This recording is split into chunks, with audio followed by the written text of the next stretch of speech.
अस्सलाम वालेकुम नाजरीन, नया दौर की जानिब से एक नई सीरीज का आगाज कर रहा हूं जिसमें वो बहुत सारे मामलात और वो इश्यूज जिनके ऊपर बहस होनी चाहिए और शायद नहीं हो रही, वो हम इस प्लेटफॉर्म से करेंगे और आपकी राय जो है वो उससे हमें फायदा भी होगा। जहां पे हमारी कोताहियां होंगी आप प्लीज उसकी निशानदेही भी कीजिए ताकि हम आपकी खिदमत में बेहतर से बेहतर प्रेजेंटेशन लेकर आएं। तो देखिए, आज का जो मौजू है वो है पाकिस्तान में जो जमहूरियत को लाहक खतरात हैं, उस पर बातचीत भी होती है, लोग उसका मजाक भी उड़ाते हैं, मगर हकीकत ये है कि पाकिस्तान में आज जमहूरियत जो है, जो कि पिछले 10 साल से चल रही है और जैसा कि हम जानते हैं कि हमारी तारीख में उसकी बड़ा एक मसला रहा है क्योंकि जमहूरी सिस्टम है वो आगे नहीं बढ़ा।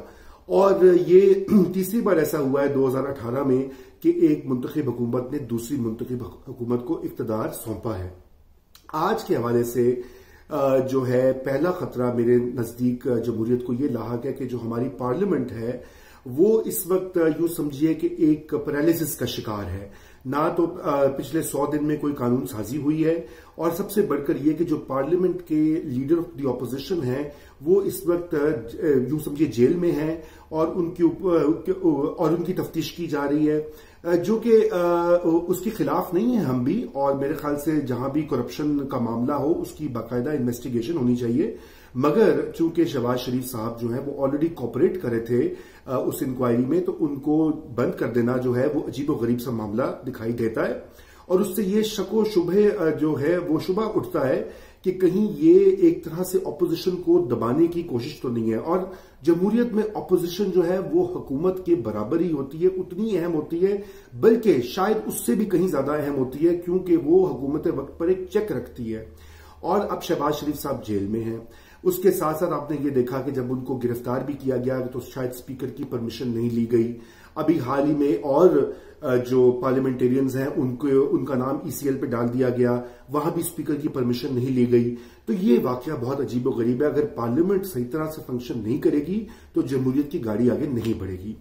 दूसरा बड़ा मसला जो मेरे नजदीक लाहक है और जो कि ये पूरे सिस्टम को रोल बैक भी कर सकता है कि जमहूरियत का तस्वुर एक आजाद मीडिया या फ्री प्रेस जिसे हम कहते हैं उसके बगैर नामुमकिन है और इनकम्प्लीट है। और इस वक्त बहुत सारे सहाफी मीडिया हाउसेज ने बरमला इस चीज का इजहार किया है कि मीडिया के ऊपर सेल्फ सेंसरशिप भी है और मीडिया के ऊपर कंट्रोल्स भी हैं। अब इसका चाहे लाख डिनाई करें लोग कि नहीं नहीं बहुत आजाद है, इतने चैनल खुल रहे हैं, इतने अखबारात खुल रहे हैं, लेकिन जो पते की बातें हैं, जो ऐसे मौजुआत हैं जहां पर बेलाग तबसरा होना चाहिए या आवाम तक इंफॉर्मेशन जानी चाहिए, वो नहीं पहुंच रही। और ये याद रखिए कि आईन पाकिस्तान के मुताबिक राइट टू इंफॉर्मेशन जो है वो हमारा बुनियादी हक है तमाम पाकिस्तानियों का, चाहे वो पाकिस्तान में हो के बाहर हो। तीसरा जो बहुत बड़ा मसला इस वक्त हमें दरपेश है वो है जो हमारी गैर मुंतखब इदारे जो हैं उनकी इंटरफेरेंस जो है पार्लियामेंट की फंक्शनिंग में और हुकूमत वक्त की फंक्शनिंग में। ये देखिए, ये एक सिलसिला पिछले 2-2.5 साल से चला आ रहा है, बल्कि इससे पहले भी आ रहा था कि मसलन अदलिया को ही ले लीजिए। मैं आज के अदलिया की बात नहीं कर रहा, इससे पहले भी अदलिया बहुत जो है वो एक तरह से इंटरफेयर भी करती थी और एग्जीक्यूटिव को और पार्लियामेंट के बहुत सारे फैसले, मसलन आनी तरमीम जो थी उसमें भी अदलिया ने अपना जो है उसकी मुखालिफत भी की और दोबारा से पार्लियामेंट को जो है मेरे ख्याल से 21वीं तरमीम थी उसको ठीक करना पड़ा।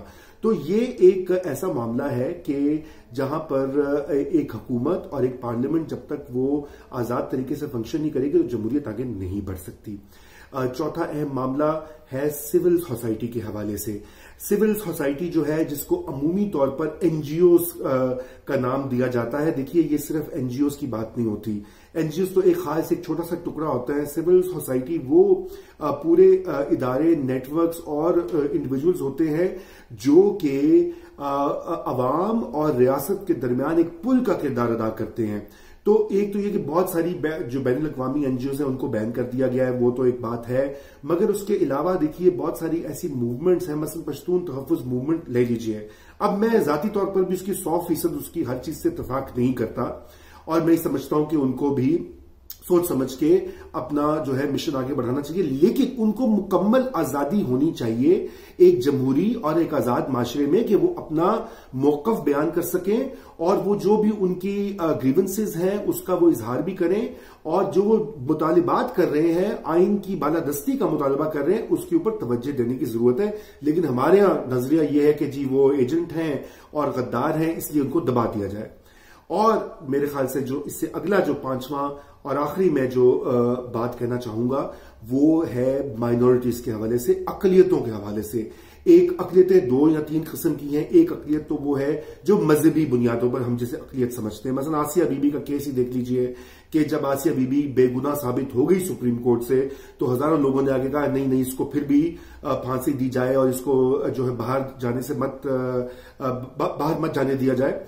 तो वो ये एक रवैये की निशानदही करता है, और इसे आसिया बीबी का मामला नहीं है, चाहे वो हमारे पाकिस्तानी क्रिश्चियन हो, पाकिस्तानी हिंदू हो, अहमदी कम्युनिटी हो, उनके साथ जिस तरह का एक जो सलूक है वो कितने सालों से चला आ रहा है। और जमहूरियत को में उनका जो है न सिर्फ उनके बुनियादी हकूक को महफूज किया जाता है, तहफ़्फ़ुज़ दिया जाता है, बल्कि उसके साथ साथ ऐसे कवानीन और ऐसे स्ट्रक्चर्स लाए जाते हैं माशरे में कि जहां पर वो एक मुकम्मल अपनी शहरियत के हकूक को एंजॉय कर सके।